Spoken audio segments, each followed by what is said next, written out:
자, 하나님 말씀 보시겠습니다. 구약성경 67쪽 구약성경 67쪽 창세기 43장 1절부터 14절까지의 말씀입니다.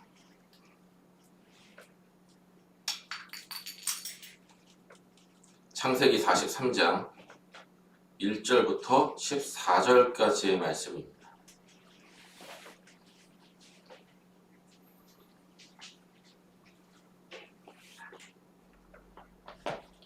자, 창세기 43장 1절부터 14절에 있는 하나님의 말씀을 들으십시오.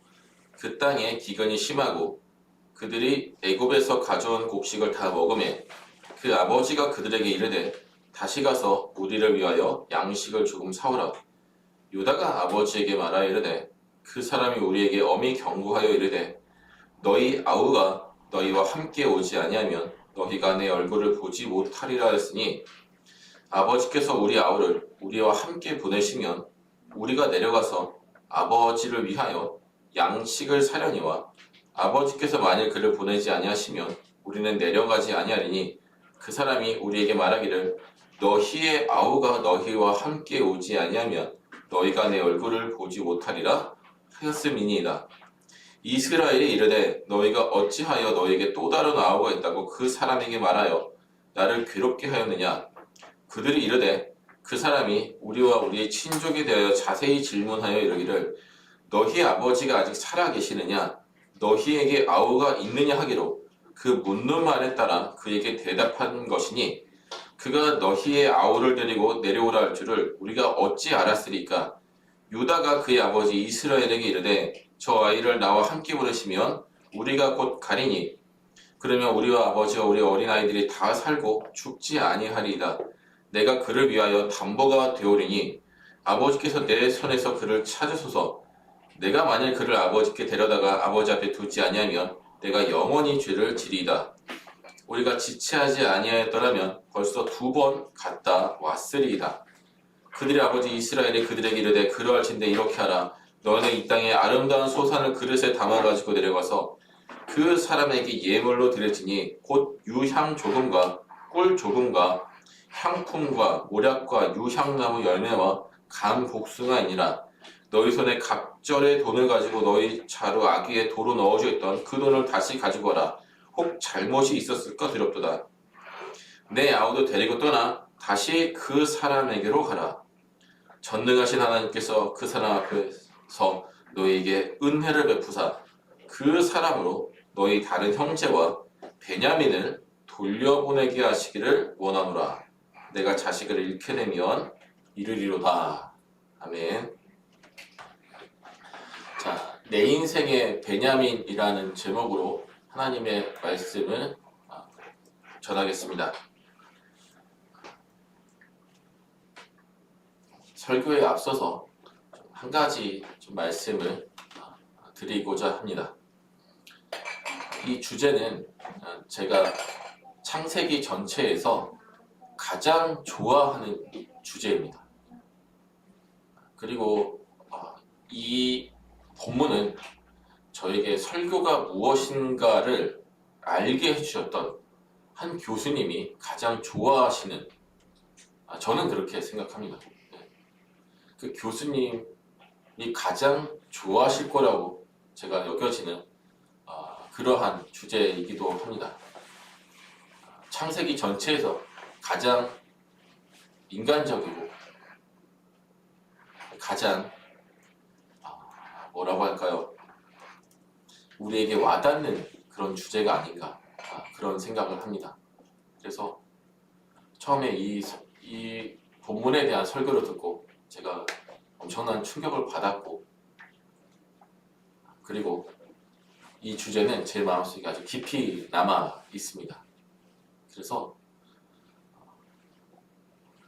사도행전으로 돌아가려고 했는데 돌아가는 것이 쉽지가 않네요. 사도행전을 준비하던 중에 불현듯 이 주제가 다시 떠올라서 제가 오래전에 설교했던 내용인데 그것을 다시 가다듬어서 여러분들에게 다시 전하려고 합니다. 저뿐만이 아니라 여러분들도 이 시간 큰 은혜를 받으셨으면 좋겠습니다. 자, 여러분들은 야곱하면 어떤 단어가 연상되십니까? 야곱. 저는 야곱하면 꼼수라는 단어가 떠오릅니다. 꼼수. 꼼수, 사전적인 단어로는 치사한 수단이나 방법을 뜻하고요. 영어로는 cheating, 즉 속임수를 의미합니다. 성경은 구약 성경이죠. 야곱을 사기꾼으로 주로 묘사를 합니다. 성경에 등장한 유대인의 이름들은 그 사람의 인생이나 정체성 등을 이제 나타내는데, 야곱은 그 이름의 뜻이 발꿈치를 잡다 또는 속이다, 이 두 가지로 해석을 할 수 있습니다. 야곱은 처음부터 속이는 자로 태어났다고 하는 것이죠. 자, 여러분들은 다들 좋은 주일학교를 나오셨으리라 제가 믿고, 또 창세기는 많이 읽어보셨으리라 생각을 하고 이 말씀을 드리면, 야곱에 대해서 잘 아실 겁니다. 그렇다면 야곱이 벌인 그의 인생 전체에 나타나는 꼼수와 사기 행각에 대해서도 매우 잘 아실 것입니다. 야곱은 태어나는 순간부터 자신이 원하는 것을 쟁취하기 위해서 꼼수를 부렸던 사람입니다. 자, 야곱에게는 형이 한 명 있죠. 이름은 에서입니다. 리브가가 에서와 야곱을 동시에 가지고, 그리고 이제 출산이 임박했을 때 야곱은 형 에서보다 먼저 태어나려고 에서의 발 뒤꿈치를 잡았던 사람입니다. 그 태아에게 무슨 의식이라는 게 있겠습니까? 아니, 우리가 정확히 알 수 없지만 우리 성인들과 같은 정도의 명확한 의식은 아마 없지 않을까 생각을 합니다. 그런데도 이 야곱은 자신이 먼저 장자가 되고 싶은 마음에, 자신이 형보다 먼저 태어나면 장자가 되잖아요. 그러고 싶은 마음에 에서의 발 뒤꿈치를 잡았던 사람입니다. 무슨 말입니까? 이제 태어날 때 태아의 머리부터 나오죠. 그런데 뒤꿈치를 잡습니다. 이렇게 확 잡아당기고 자기가 먼저 앞으로 나가려고 했던 거예요. 그럼 장자가 됩니다. 꼼수죠. 원래 순서는 에서가 태어나는 게 먼저인데 그런 꼼수를 벌여서 형문을 제치려고 했던 이제 그런 사람입니다. 이런 야곱의 꼼수는 물론 실패로 태어났죠. 그래서 에서의 발 뒤꿈치를 잡고 태어난 것을 보고 야곱이다, 이제 이렇게 이름을 붙인 겁니다. 자, 성경이 기록하는 이제 야곱의 꼼수를 한 가지 더 살펴보겠습니다. 형 에서는 사냥을 좋아했습니다. 그래서 이제 주로 들러 다녔고, 그다음에 이 야곱은 성경을 보면 이제 조용한 사람이라서 주로 이제 집에 있었다, 이렇게 이야기를 합니다. 하루는 형 에서가 사냥을 하고 피곤한 몸을 이끌고 집으로 돌아오는데 야곱이 팥죽을 끓이고 있었습니다. 하루 종일 사냥을 하러 산으로 들러 뛰어다닌 사람이 팥죽 끓이는 냄새를 맡으면 어떻죠? 너무 맛있어 보이는 거죠. 야곱은 음식 앞에서 이성을 완전히 잃어버리고 눈이 뒤집힌 형에게 이 팥죽을 주는 대가로 장자권을 얻어냈습니다. 성경은 이 사건의 옳고 그름에 대해서 침묵하고 있습니다. 하지만 이후의 사건을 기록하고 있는 창세기 27장에 등장하는 이 에서의 말로 미루어 볼 때 이것은 야곱이 의도적으로 벌인 일이 분명합니다. 에서의 성급한 성격, 사력 있지 못한 이제 그러한 성격과, 그리고 야곱이 자신의 이름대로 어린 시절부터 계속 꼼수와 사기 행각을 벌였을 거란 말이죠. 이런 것들로 미뤄보면 이건 에서로부터 장자권을 얻어내기 위해서 야곱이 계획적으로 에서가 돌아오는 시간에 맞춰서 팥죽을 끓인 사건이다, 우리가 이렇게 볼 수가 있습니다.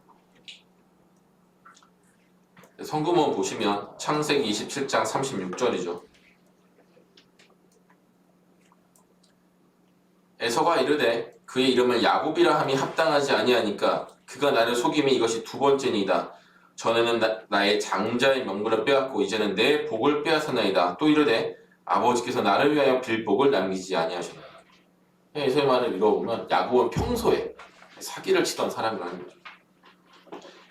이 창세기 27장 36절에 나타난 대로 이 야곱은 더 시간이 흘러서 어머니 리브가와 결탁을 해서 아버지 이삭을 속이는 엄청난 사기를 벌이면서까지 장자의 축복을 이제 얻어냈던 그런 사람입니다. 자, 이렇게 야곱은 꼼수의 사람이었습니다. 꼼수 그 자체라고 해도 과언이 아닌 사람입니다. 인생이 과연 이제 편안했을까요? 절대 그렇지 않습니다. 우리 하나님께서 자기 백성이 이렇게 사기를 치고 다니는데 가만히 놔두실 분이 아닙니다. 더군다나 야곱은 아브라함과 이삭의 뒤를 이어서 이스라엘의 거룩한 족장이 될 사람이었습니다.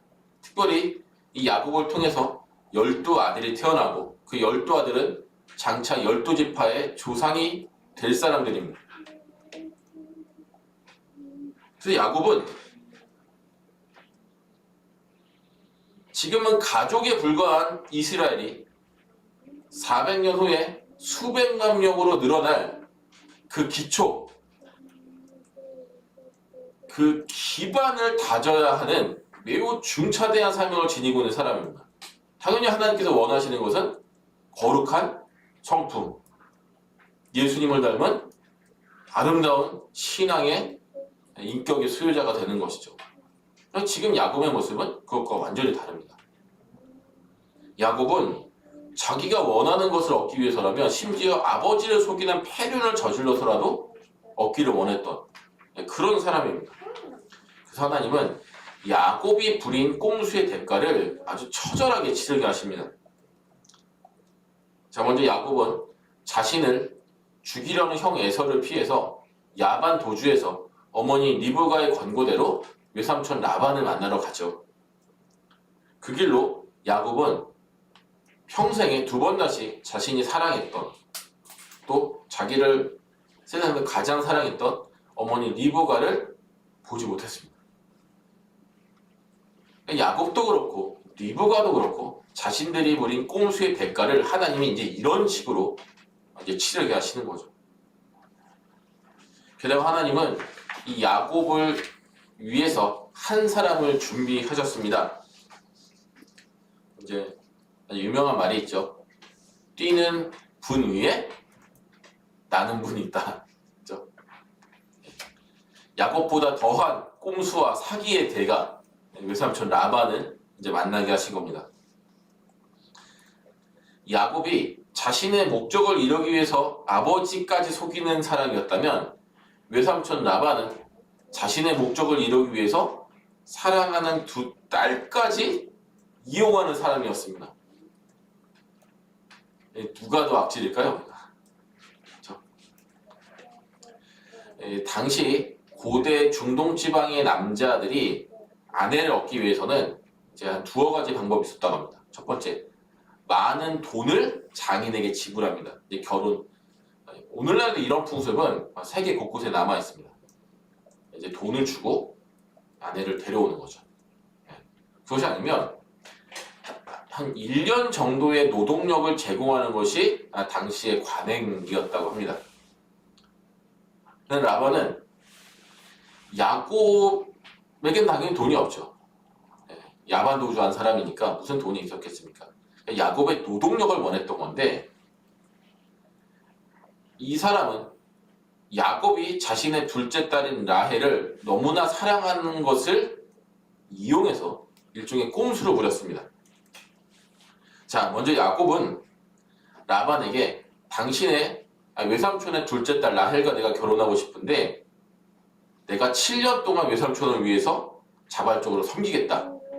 이제 라고 말한 것을 약점으로 잡았습니다. 그래서 야곱의 노동력을 헐값으로 착취할 꼼수를 부립니다. 야곱이 1년도 아닌 7년 동안 외삼촌에게 노동력을 제공하고 그리고 약속한 때가 되어서 결혼식을 치르게 되었죠. 자, 결혼식은 짧으면 30분, 길면 3시간 만에 끝나는 오늘날의 문화와는 다르게 당시의 결혼식은 보통 일주일 정도 지속되었다고 합니다. 그리고 온 동네 사람들을 다 초청하는 동네 큰 잔치였습니다. 이때 신부는 신랑과 첫날 밤을 보내기 전에 얼굴을 가립니다. 그리고 이 유대인의 혼인잔치에서 절대로 빠질 수 없는 것이 포도주죠. 당시에서도 이 포도주는 빠질 수 없는 것이었습니다. 아니, 이 술이 빠질 수가 없었습니다. 자, 야곱의 입장을 한번 생각해 보십시오. 7년간 정말 고생했습니다. 드디어 자신이 그토록 사랑하는 여자를 아내로 맡게 되었습니다. 술을 엄청나게 마셨겠죠. 좋은 기분에 술을 진탕 마셨고, 그리고 이제 집 아마 천막 유목민족이었으니까 이제 천막 안에 들어갔겠죠. 들어갔는데 당시에 무슨 조명 같은 게 있는 것이 아니지 않겠습니까? 작은 모닥불 같은 거나 피우고 이제 살았겠죠. 어두컴컴한데 얼굴을 가린 신부가 들어옵니다. 누군지 어떻게 알겠습니까? 첫날 밤을 보내고 나니까 누구죠? 외삼촌의 둘째 딸인 라헬이 아니라 첫째 딸인 레아죠. 외삼촌에게 가서 따집니다. 이것이 어찌 된 일입니까? 내가 외삼촌을 위해서 그렇게 봉사했건을 나를 이렇게 속이시면 되겠습니까? 라고 하니까 외삼촌이 뭐라고 합니까? 우리 지방에서는 둘째가 첫째보다 먼저 가는 법이 없다. 그렇죠? 언니보다 아우를 먼저 보내는 법이 없다. 이렇게 이야기하죠. 그래서 라헬을 얻기 위해서는 다시 7년을 무료로 봉사할 것을 요구하죠. 엄청난 꼼수. 야곱이 절대로 라헬을 포기하지 않을 것이라고 하는 그 야곱의 약점을 잡아서 야곱을 14년 동안이나 공짜로 부려먹는 이런 꼼수를, 이런 사기를 벌인 것이 바로 야곱의 외삼촌 라반입니다. 그래서 이제 성경을 보면 야곱은 결국엔 20년 동안 삼촌을 위해서 무료로 봉사합니다. 나중에 야곱의 말을 들어보면 정말 죽을 고생을 한 것 같습니다. 대신 창세기 31장에 이제 등장하는 말인데 20년 동안 나는 잠도 제대로 자지 못하고 정말 죽을 고생을 하면서 외삼촌을 성심을 다해서 섬겼습니다. 이런 고백을 하는 것을 볼 수 있습니다. 자, 하나님은 야곱이 꼼수를 부려서 아버지와 형을 속인 패륜의 대가를 이렇게 철저하게 치르게 하신 겁니다. 자, 이제 야곱하면 또 하나 떠오르는 단어가 있습니다. 꼼수를 살펴봤죠. 또 하나는 편애입니다. 편애. 야곱 자신부터가 편애의 피해자였습니다. 아버지 이삭은 활발하고 사냥을 좋아하는 형 에서를, 어머니 리브가는 조용해서 집안에 주로 머물러 있기를 원하는 자신을 편애했습니다. 이것이 이삭의 가정에 엄청난 피해를 가져왔습니다. 어머니 리브가가 야곱만을 편애했기 때문에 나중에 야곱이 에서를 제치고 장자의 축복을 아버지로부터 얻으려 할 때 어머니 리브가가 두 자식을 똑같이 사랑했다면, 아니 최소한 공정하게 대하려고 노력했다면 야곱이 아버지를 속이려는 계획이 절대로 동참하지 않았을 텐데 어떻게 했습니까? 오히려 어머니 리브가가 이 일을 주도적으로 꾸밉니다. 둘째인 야곱을 지나치게 편애했기 때문입니다. 그 결과가 무엇입니까? 형은 동생을 죽이겠다고 길길이 날뛰고, 그리고 동생은 형을 피해서 야반도주를 하는데 어머니 리브가는 자신이 죽는 그날까지 자신이 그렇게 사랑했던 아들인 야곱을 두 번 다시 보지 못합니다. 하나님이 그 꼼수와 사기의 대가를 이런 식으로 치르게 하시는 거죠. 자, 야곱이 이렇게 편애에 피해를 왔다면 그 야곱은 그렇게 살지 말아야 하는데 야곱은 어머니 리브가 이상으로 편애를 합니다. 야곱에게 12아들이 있었죠.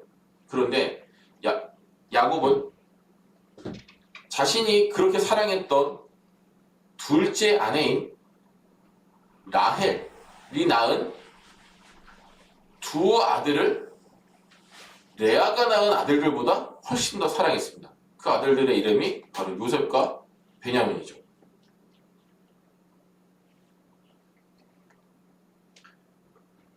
그래서 야곱이 라헬의 자식인 요셉을 편애한 결과는 무엇입니까? 나머지 11명이 베냐민을 제외하고 10명의 형들이 요셉을 죽이려고 한 것이죠. 죽이려고 했다가 나중에 안에서 죽이지는 말자 하고 그 요셉의 형들이 요셉을 애굽의 노예로 팔아버리잖아요. 이게 편애의 결과입니다.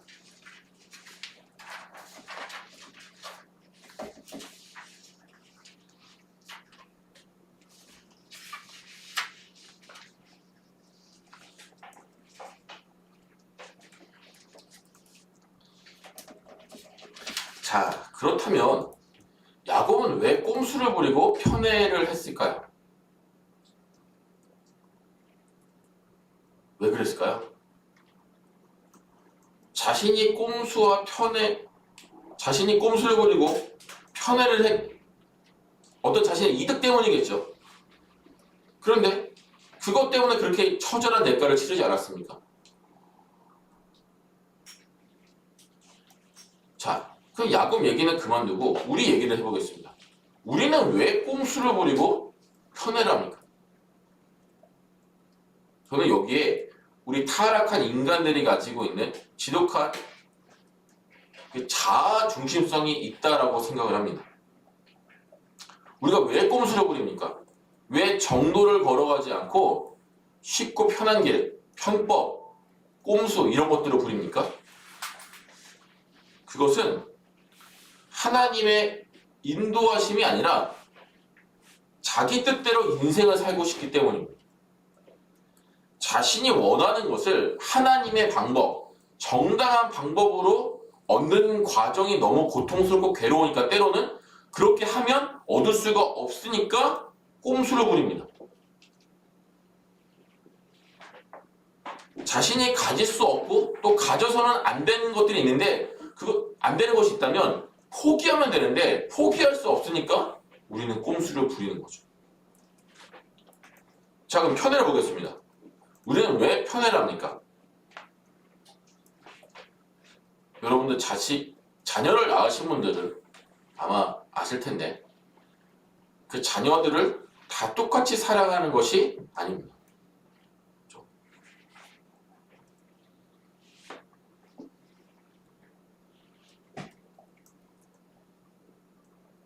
왜 그럴까요? 결국엔 편애의 근본적인 동기는 자기가 좋아서 또는 자기에게 이 자녀가 특별히 잘해주니까죠. 그렇게 편애하는 사람의 마음의 중심에는 이기적인 자기사랑이 있는 거예요. 오늘 본문에도 야곱의 이기적인 그 꼼수와 이기적인 그 자기사랑에서 드러나는 꼼수와 편애가 여실히 드러나고 있습니다. 본문 바로 앞에 42장의 내용을 잠깐 설명을 드리면 이제 요셉이 시간이 지나서 애굽의 총리가 되었죠. 그리고 온 세상에 하나님이 주신 그 요셉에게 알게 하신 꿈의 내용대로 온 세상에 기근이 임했습니다. 그 기근의 여파는 가나안 땅에도 야곱의 가족들이 살고 있는 가나안 땅에도 있었죠. 기근 때문에 도저히 양식을 구할 수가 없으니까 이 야곱의 자녀들, 즉 요셉의 형들이 애굽에는 양식이 넘친다는 말을 듣고 돈을 들고 이제 애굽으로 양식을 사러 옵니다. 자, 이 형들은 많은 시간이 지나서 이제 요셉을 만난 거죠. 요셉의 얼굴을 몰라봤습니다.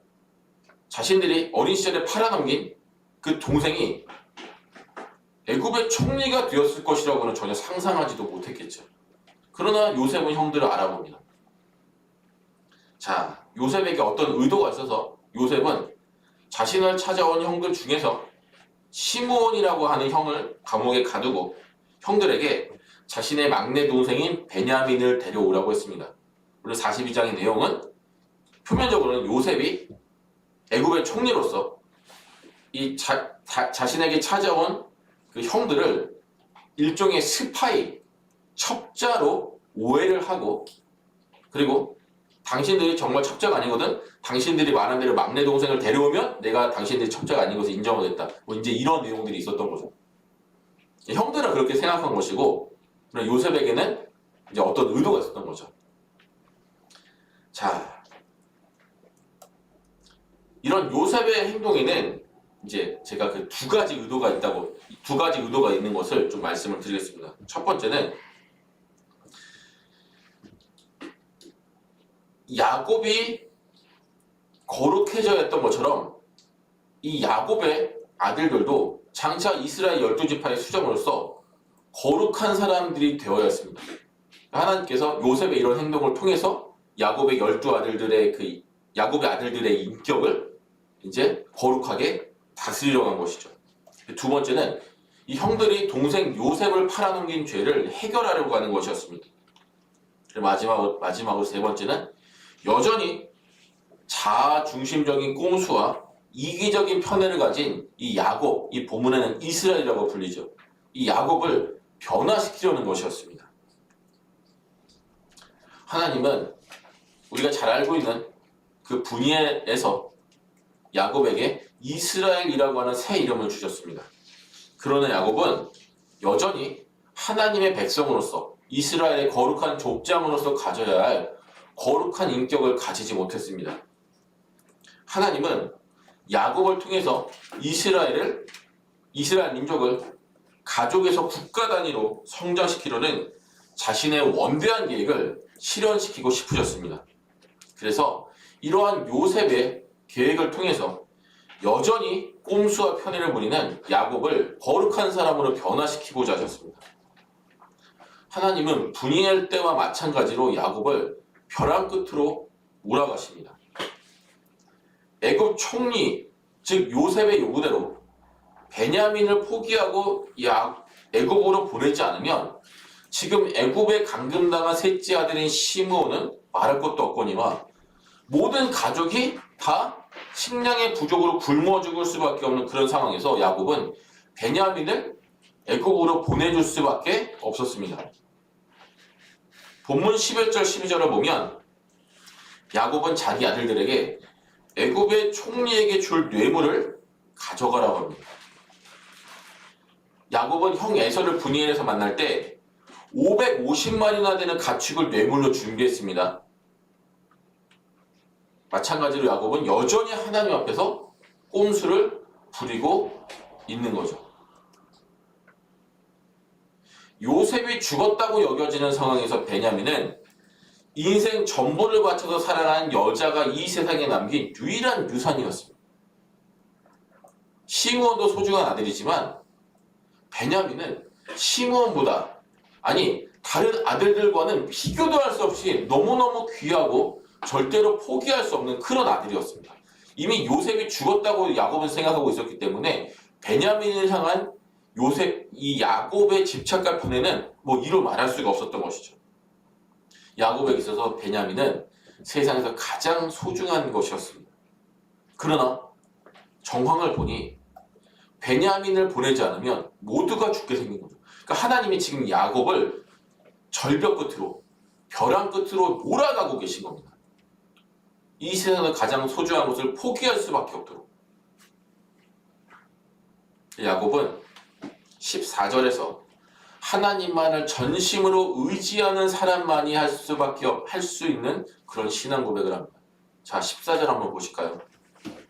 창세기 43장 14절. 창세기 43장 14절. 전능하신 하나님께서 그 사람 앞에서 너에게 은혜를 베푸사 그 사람으로 너희 다른 형제와 베냐민을 돌려보내게 하시기를 원하노라. 내가 자식을 잃게 되면 이르리로다. 내가 자식을 잃게 되면 이르리로다. 야곱은 잠깐은 꼼수를 부렸지만 그럼에도 불구하고 전능하신 하나님께서 도와주시지 않으면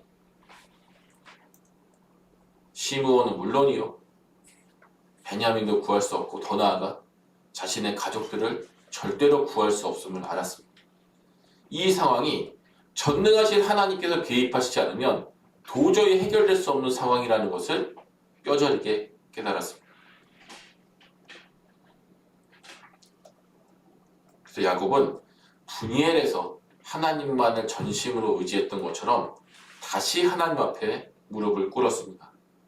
야곱은 세상에서 가장 소중한 존재인 이 베냐민은 하나님의 계획 앞에, 하나님의 주권 앞에 맡긴 겁니다.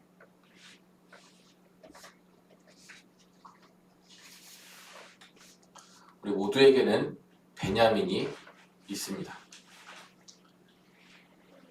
100세의 아들을 얻은 아브라함에게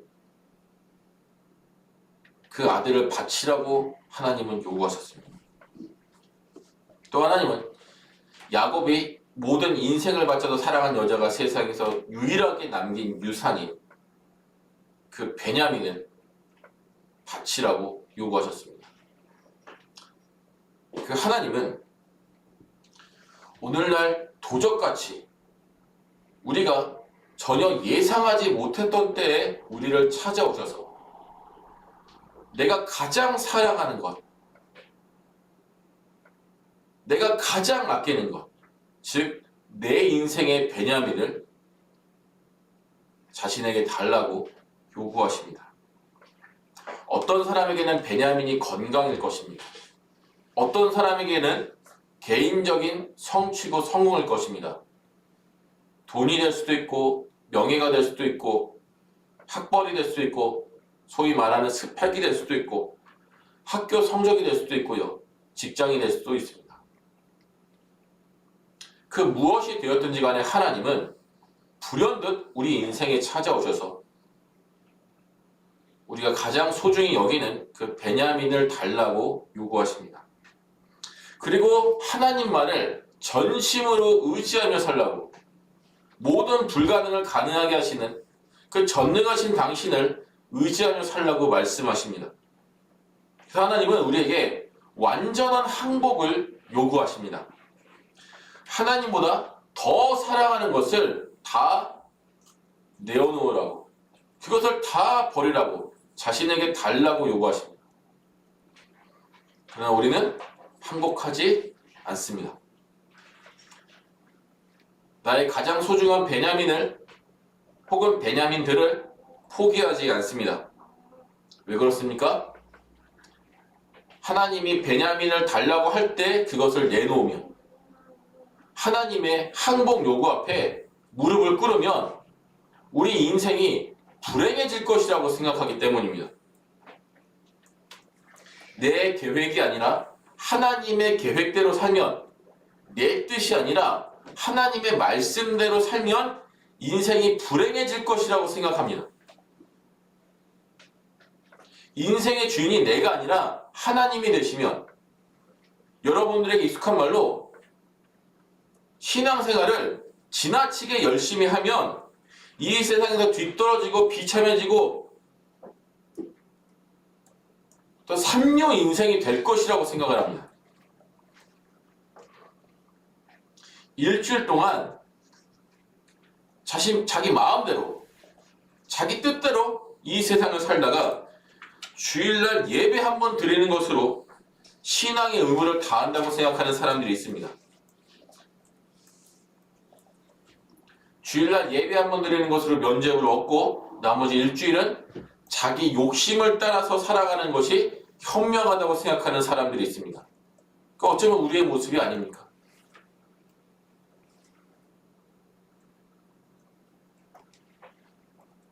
내가 가지고 있는 베냐민을 하나님에게 내놓으면, 하나님께 완전히 항복하면서 살면 불행해질 것이라고, 뒤떨어질 것이라고 생각하는 것은, 이것은 거짓 믿음입니다. 머리로는 하나님을 좋으신 하나님, 신실하신 아버지라고 생각하지만 정작 이 가슴으로는 그렇게 생각하지 않기 때문에 벌어지는 모순이 바로 이것입니다.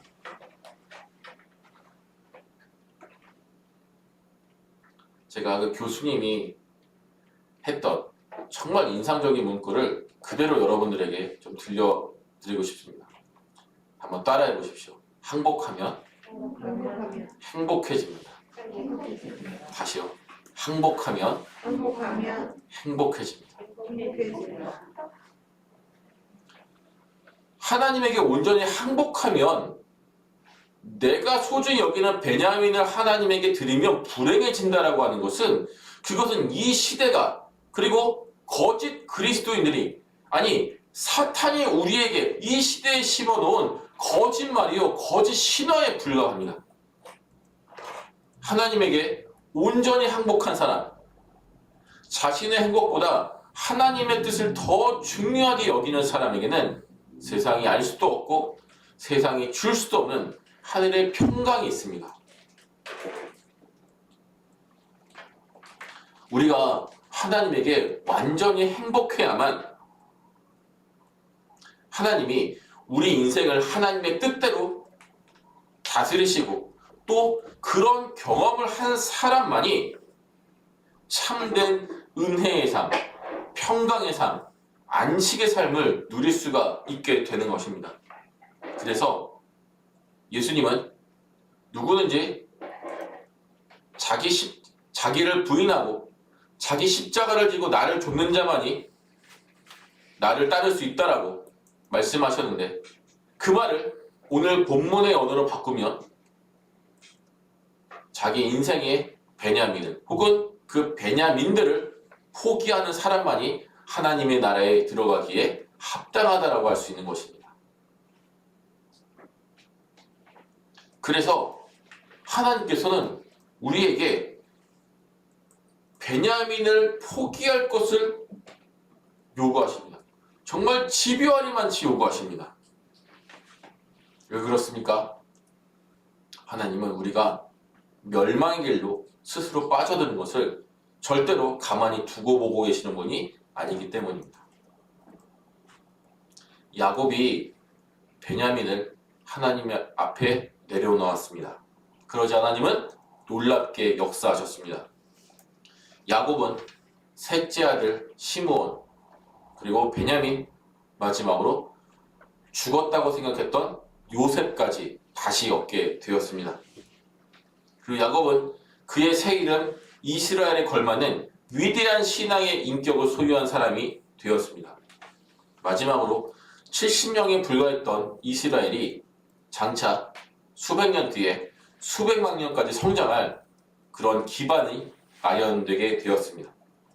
야곱이 하나님보다 더 사랑했던 베냐민을 하나님의 손에 드리자 위대한 구원의 역사의 한 획을 긋는 엄청난 일이 벌어지게 된 것입니다. 우리 인생에는 많은 베냐민들이 있습니다. 그것은 하나일 수도 있고 여럿일 수도 있습니다. 큰 베냐민도 있고 작은 베냐민도 있습니다. 그것이 무엇이 되었든지 간에 하나님보다 더 소중한 것은 없습니다. 하나님은 우리가 가지고 있는 그 마지막 베냐민을 버릴 때까지 우리에게 완전한 행복, 100%의 항복을 요구하십니다. 우리의 베냐민, 내게 있는 향유옥합, 내가 주인 삼은 모든 것들을 이제 하나님 앞에 드릴 때입니다. 하나님보다 더 사랑했던 모든 것들을 회개하시고 하나님 앞에 무릎 꿇으시고 항복하십시오. 우리가 베냐민을 버릴 때 그때 하나님께서는 우리 인생의 진정한 왕이 되시고 우리를 통해서 위대한 은혜의 역사를 시작하실 것입니다. 그래서 여러분들이 가지고 있는 베냐민이 무엇이 되었든지 간에 그것을 즉시 버릴 때 그때부터 여러분들은 진정으로 예수님이 기뻐하시는 제자의 삶을, 천국 백성의 삶을 살 수 있게 될 것입니다.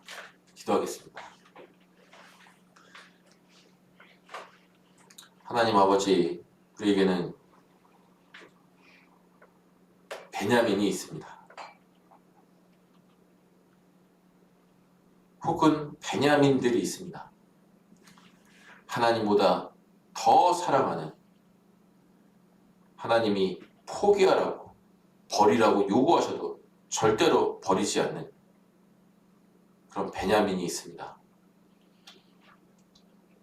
그러나 하나님은 우리 인생에 끊임없이 때로는 불현듯 찾아오셔서 우리를 인생의 벼랑 끝으로 몰아가시고 그곳에서 우리에게 그 베냐민을 포기하라고 말씀하시니 그것은 우리를 망하게 하시고 죽이려 하시는 것이 아니라 우리를 살리시고 우리를 영생으로 천국으로 이끌어 가시게 함을 우리가 이 시간 살펴보았습니다.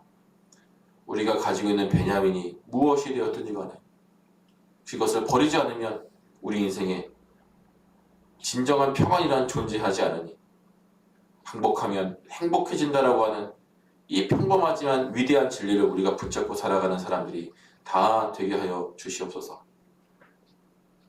그리하여서 우리 인생에 항복하지 않은 영역이 없도록 우리 인생에 하나님 앞에서 포기하지 않은 베냐민이 없도록 우리에게 큰 은혜를 내려 주시옵소서. 예수님의 이름으로 기도합니다.